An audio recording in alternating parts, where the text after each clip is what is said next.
welcome. I'm Shelley Peters. This is the place to embrace the plant-based life. Today, I'm going to take you on a little tour of my kitchen because I want to talk to you about what are the bare bones essentials for a plant-based kitchen.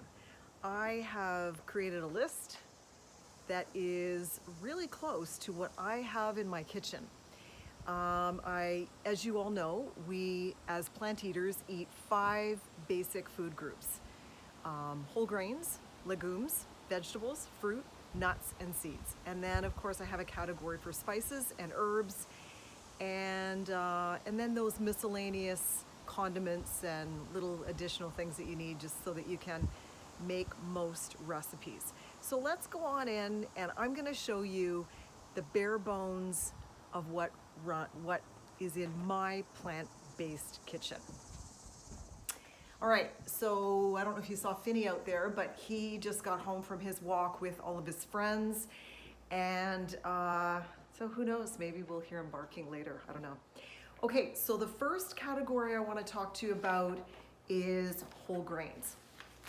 Whole grains are obviously a crucial part of your of the 5 food groups. They provide you with energy and nutrients that are essential. So you really want to cover all 5 food groups for a plant-based diet. So in terms of whole grains, I really have 5 things that are in this category. Oats.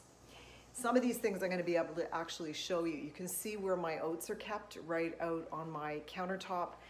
I use large flake oats, and that's the essential one that I use. You can also have an additional kind of oat, which would be steel cut oats.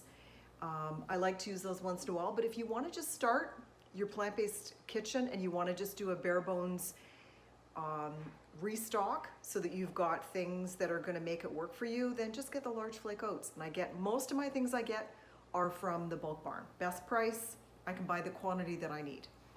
So oats, quinoa is the other thing that I use for whole grain.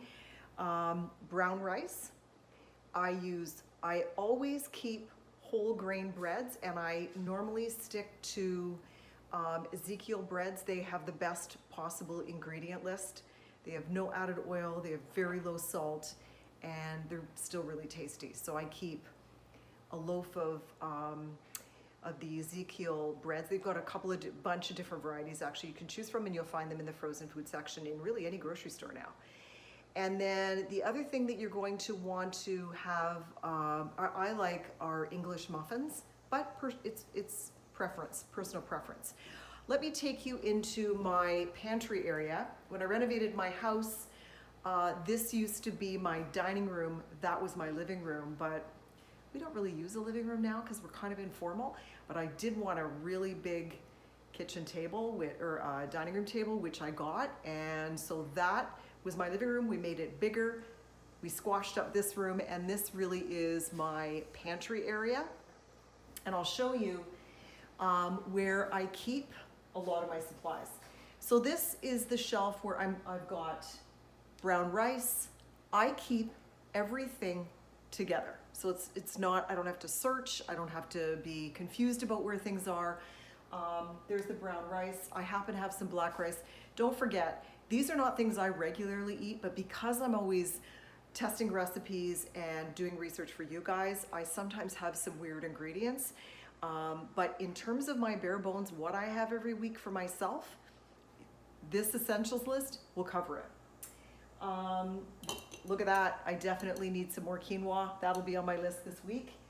And I have some extra oats at the back that you can see. I also have whole grain pasta. That's part of the whole grain section. I like this Tinkyada is a brown rice whole grain pasta brand that I love. Yes, it's gluten-free, so it's made with brown rice, and I know if many of you have had experience with gluten-free pasta, it's horrible, it's mushy, and it's awful. They've mastered it. They have done a really, really great job with this pasta, but remember, whenever you're cooking any pasta that is not a wheat base, doesn't matter what it is, whether it's a chickpea pasta or in this case a brown rice pasta, you have to rinse it after it's cooked. That's a game changer, and don't overcook it. And the other thing you need to do, as long as you're not reducing or eliminating salt, make sure the water you cook your pasta in is like sea water. So you want it fairly salty because it will absorb a little bit of the salt and it just makes it a little bit more flavorful. But you know, if you don't eat salt, don't do it. So that's really it. So 5 things in the whole grain category. The next category are legumes. I try to have a 1.5 cups of legumes every day, which is what Dr. Michael Greger in the How Not to Die research that he gathered, and in his app, the Daily Dozen recommends. And look at this, I just made some of my favorite black bean mixture. It's like a southwestern black bean stuff that I use in so many different things. Like, I'll give you an example. What I did with that black bean mixture today is I put it on chopped kale with quinoa. What else did I? And then I just put a ton of that on top, and I like a little bit of hot sauce with it. So I did that, and what an amazing lunch. Filling, delicious flavor. Oh, I know. I had an extra cob of corn from doing some corn a few days ago, and I just cut the corn off the cob and added it to the whole southwestern bowl, and it was delish and super filling and really great. So in terms of my legumes, I want you to have both. Okay, let me change that. I want you for sure to have canned, and you can see this is my canned section of my pantry down here. So on the one side, I've got legume all the way to the back, everything from chickpeas. Now the ones that I tend to use are lentils, chickpeas, black beans, and then tofu is actually made from a soybean, right? So that's kind of a legume. And frozen edamame are the categories that I personally have in my house all the time, and the ones I lean on the most heavily. So I have canned. You're gonna wanna rinse those and everything else. If you have an Instant Pot and you're feeling, you know, really kick-ass and you wanna cook your own dried legumes, you can do that easily in an Instant Pot. I've recently been really busy, so I've been leaning a little bit more heavily on the canned because doing the dried takes a little longer. However, remember, if you do cook your legumes in the Instant Pot, cook more than you need and bag them up and put them in the freezer. It's perfect. When I did my kitchen, I put in a couple of refrigerated drawers in this one, and this is these are actually my nuts and seeds in the top, which we'll be talking about in a minute, and these are some of the dried lentils and stuff in the bottom refrigerator drawer, although they don't really need to be refrigerated, it just happens to be where I keep them. So category number 2. Number 3 is fruit, and I have 3 categories under fruit.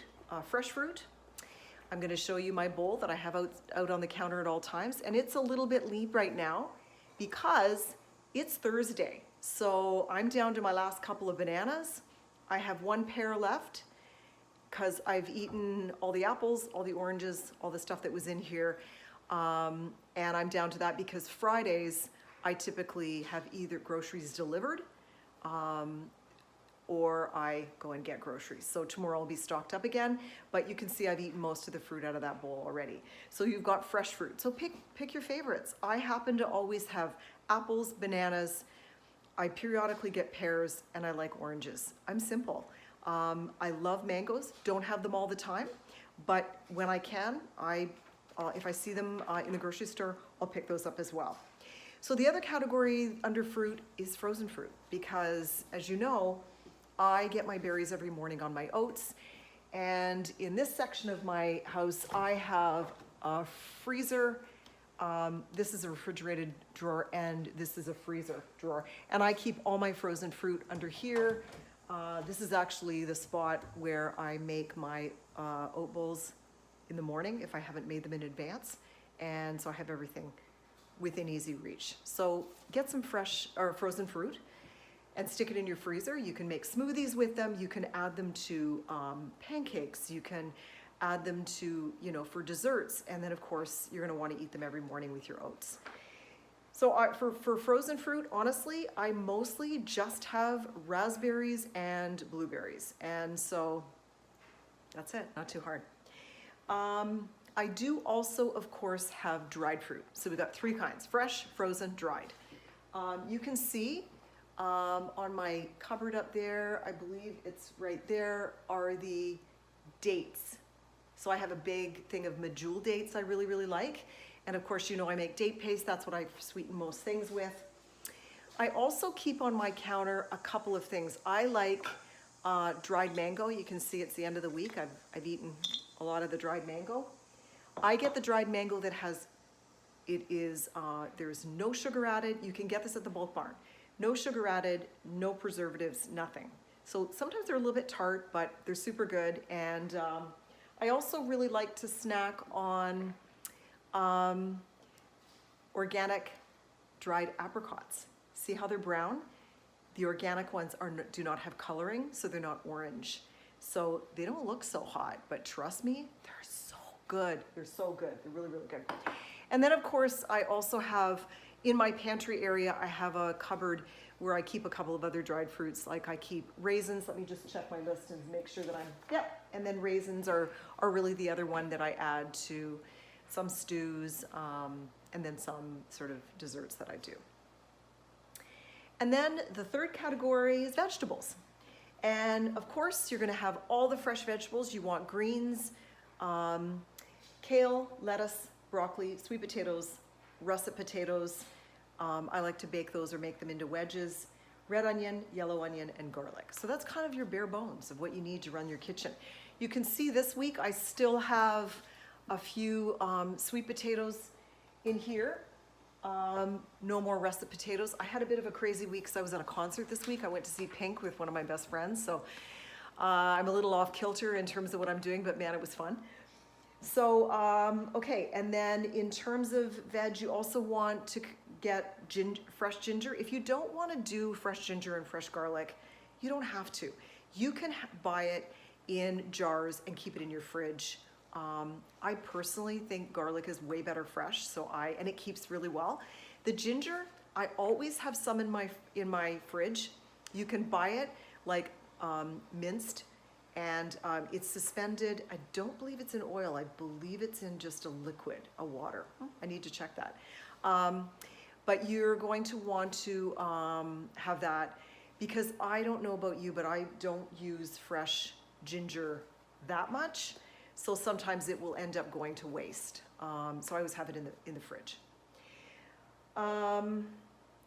Frozen veg. I always have frozen peas and frozen corn. Simple, right? And frozen edamame. That's another one that I really like. I just substitute the edamame for, if I want to add it to a soup or a stew instead of peas. They're a really good substitution, and they're really a great protein source.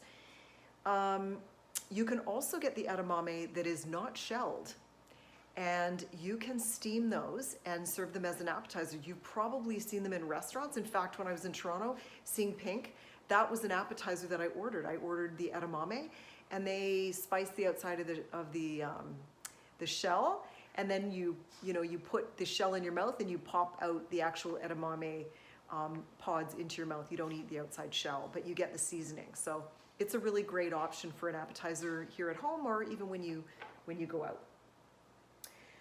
Okay, so that's the veg basic. Stay simple. Get yourself. I'm gonna offer. You can get this list from me if you want to use mine. But you know what? Use your favorite stuff, and then oh no, I always have X and Y in my freezer, and then what you can rely on, and that you've got an easy meal that you can put together. Nuts and seeds. That's the fifth category. Let's head back in, and I'm going to show you my nuts and seeds drawer.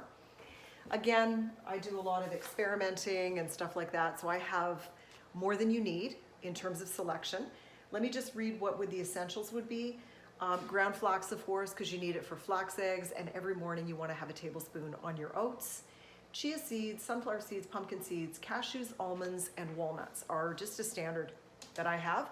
And when I run out,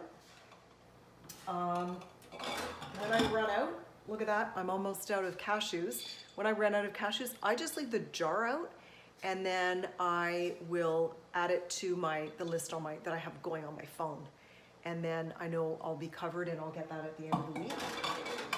And I've got all the nuts and seeds are in there. They should be kept refrigerated. So if it's possible for you to do that. If not, buy them in very small quantities because they need to be refrigerated. One tip about nuts and seeds, before you use them, always taste them. If your nuts and seeds have gone rancid at all, which is a possibility, it can ruin a dish. So just simply pop a couple in your mouth and see what they're like before you use them. And it'll be fun. Okay, so then in terms of herbs and spices, I'm not going to read off the list, but just your basics you really need. I have these crazy spice racks in my kitchen that pull out, and can I show you a side view? And they hold a lot. I have one on either side of my stove. So I have a lot in there, but again, I'm also experimenting, and I'm cooking all the time, a little bit different than probably a regular family. So you don't need to have all the spices, especially when you're starting out again. You don't need to go out and break the bank and buy everything. I've just got a nice simple list here of what the basics are on that. And then finally, the miscellaneous supplies are everything from, you know what, have a pasta sauce, diced tomatoes, tomato paste, veg stock, tahini, miso, tamari, peanut butter, almond butter, apple cider vinegar, and nutritional yeast. Those are all really good basic things that you can have in your cupboard that's going to cover you for any of the fats that you're going to use for a recipe, and also the acids. So you're prepared, and you can honestly, you can create a recipe pretty easily with those kind of ingredients in there. So that's it. That's the end of my little essentials tour, and don't be overwhelmed. The other way you can start is simply buy a plant-based cookbook and choose some recipes, and start just by buying the ingredients that the recipes require. And that's another way you can go about doing it. But I know that it is a game changer if you purge your house and make all the junk food and all the carnivore stuff no longer an option, and you restock. It feels amazing. It's a fresh start. And so this list will help you do that. And it's just the basics. That's all you need to get started. And I've been eating this way for over 11 years now.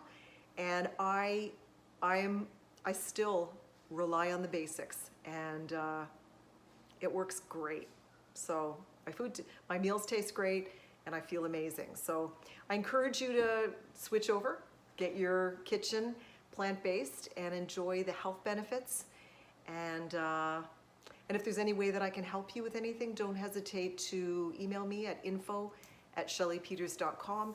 In fact, if you would like one of these essentials lists, go ahead and email me, and you can do that. I'll get my web guy to put it up on my downloadable page as well, and I'll let you know when that happens. But anyway, thanks for joining me. It was fun to give you a little tour of where I keep my food and what I'm eating. So grab yourself a fantastic day, and if you like this video, please give me a thumbs up. Don't forget to subscribe, and if you would like Monday morning inspiration with a newsletter and a video like this one directly into your mailbox, go to shelleypeters.com, and you can subscribe and get it directly put into your mailbox, and the link will be below as well. So anyway, grab yourself a great day. Take care. See you soon.